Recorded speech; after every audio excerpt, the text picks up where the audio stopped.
President Donald Trump slammed the New York Times on Monday for reporting that his national security advisor John Bolton rolled back his plan for a quick withdrawal of U.S. troops for Syria. The failing New York Times has knowingly written a very inaccurate story on my intentions on Syria. No different from my original statements, we will be leaving at a proper pace, while at the same time continuing to fight ISIS and doing all else that is prudent and necessary, he tweeted.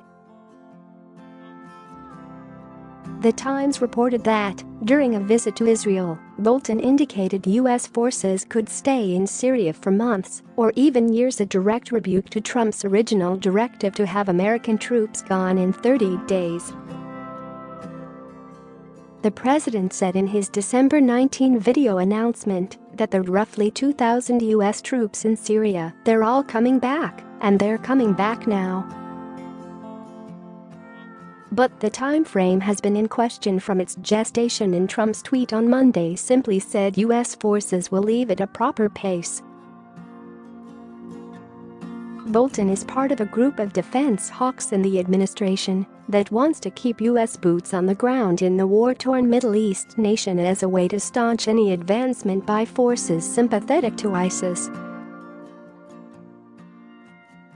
He and other administration officials have worked to slow Trump's order to remove U.S. forces and to reassure our allies like Israel of America's commitment to the region, the Times reported.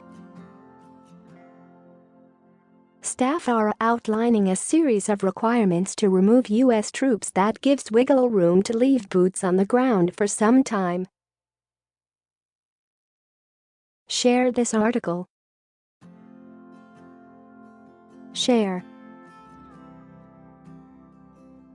The Times story claimed that Bolton has set conditions for troop withdrawal, including that the Islamic State is fully defeated and that Turkey promises it won't attack Kurdish forces aligned with the U.S., which could delay the process by months or years.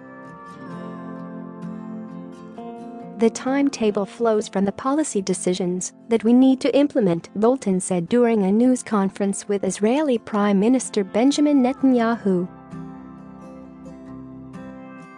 Trump's December 19 announcement that U.S. forces would be leaving Syria left a trail of disarray in its wake.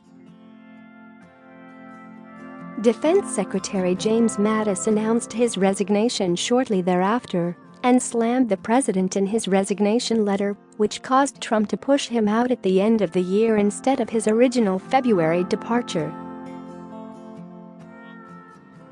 The Pentagon has struggled with how to implement the president's order. The president originally said U.S. forces would be gone in 30 days.